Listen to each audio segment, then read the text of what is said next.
What have you learned from your audience feedback? We collected feedback through an audience feedback video, SurveyMonkey responses, verbal feedback, and some social media comments. We decided to get feedback from our target audience, which we then put onto a video. From the feedback, we learned what went well and what we have to improve. For the what went well, we made a test shot video which we made to help us understand how we're going to do our music video and what shots and scenes we're going to include, etc. In the test shots, one of our friends were randomly dancing in the background and we didn't say anything because it was just a test shot.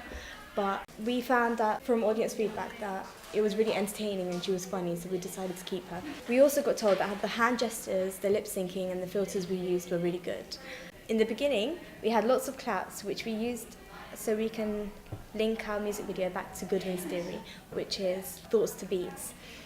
We have some gestures, which is done by our singer, which also goes back to Goodwin's theory of linking the lyrics to the visuals. For the improvements, we had some shots where we saw the heads of our actors and actresses, and we got feedback that it wasn't really necessary, so we got rid of it. We were told to stabilise the shots so that it's smooth, and despite stabilising them, we had some shaky scenes, but overall it was really good. One of our peers said she didn't understand the scene where we have our stranger bumping into our protagonist. The line that was said there was, "All the creatures, all the people, they want a piece of me." In order to clear her confusion, we told her that the scene was mainly based on Andrew Goodwin's theory of linking the visuals to the lyrics. The scene was mainly done so we can show how vulnerable our actresses and how daily life makes her regret her decision. Overall, from the feedback, we learnt that the dancer was good. We had to get rid of some cuts and stuff. The lip syncing was good. We learned that the music video we created was good, entertaining, along with some improvements. Next, we sent around a survey about our digipack, and we had several drafts and versions on that survey for the respondents to look at and pick their favourite one and why. For this response, we learned that the latest digipack is preferred because of the design and use of font, also the background image. This response was handy because it supported the idea that we had of using Rudimental's front cover design and the Neighbourhood's back cover design, so we could portray both contrasting genres in our work. From this response, we learnt that the latest version is the best approach for us because this respondent said it was the best one. Subsequently, this respondent also thought the digipack was an indie genre, which shows that we cover a range of genres in our digipack. This shows that genre identity is showed through our work, and what we needed to do was portray the other genres as well. We learned that not all responses were reliable.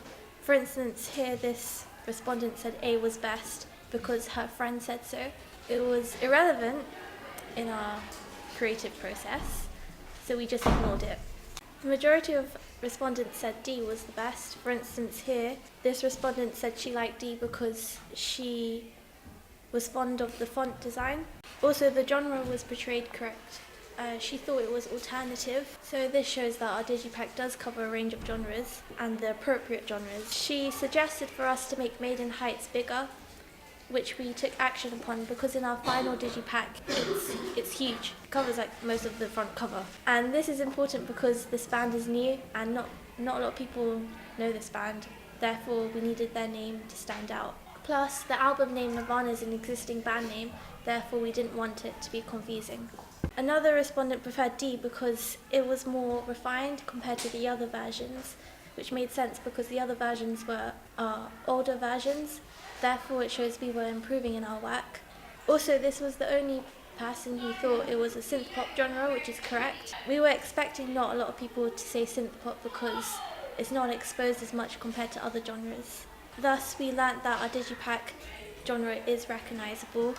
Besides from one respondent saying the digipack reminded them of Coldplay's, no one else thought it reminded them of other existing bands' work. So this shows that we had a unique selling point and that it was original and different. Overall, we learnt what colour scheme to use and which one suits our target audience, which design the audience prefers, what is the best and most appropriate approach, how the audience can identify genre, and what is needed to be done to make it more recognisable, and that we were that we had a unique selling point in our work. The first feedback that we had created was received from SurveyMonkey, and it was for our actual music video. We had created this when we finished our music video and uploaded it onto YouTube, and the feedback that we got was more appropriate because of our progress in our music video, and people were more comfortable with watching what we have created. The aim for the feedback survey was to make sure that we got more criticism, which we did. The questions were more refined and clearer to the audience, so they were able to respond more clearly towards us. The first question was probably the most important question. However, what we wanted to establish was what the audience thought of the music video and what they thought of the genre. In our case, our music video had cross genres, but our main genre was synth pop. The cross genres were made up of indie, synth pop, alternative rock. We added about 5 different types of genres. The 4 of the genres were the genres that the music video had, and then we also added reggae to see what people would pick. The majority of the respondents did pick synth pop, but some other respondents also picked the indie and alternative rock. No one picked reggae, which was a relief, because our genre doesn't have reggae in it. So we wanted to be able to grasp what was most effective and what scenes were most effective in our music video. One respondent said they liked the idea of the couple taking a selfie together, and they liked this because it was more relatable to their actual life. Other respondents said they liked how the music video flowed with the editing and the scenes that were cut together. The comments overall were really positive and people really liked the lip syncing. For question 4, we wanted to know what the audience thought of the narrative and what they thought the narrative was. The majority of the audience did get the narrative right, but the others thought that both protagonists were actually in a relationship and that they had a breakup and had relationship problems. For question 5, our respondents gave really vague answers. But our first respondent said that they couldn't even notice that the singer was lip syncing, which is really good. For question 6, the question was formed vaguely and it wasn't really clear to the audience. So people only responded with a yes and no, but the question was about if they could tell if the music video reminded them of an existing music video. And the majority said no, but some said yes.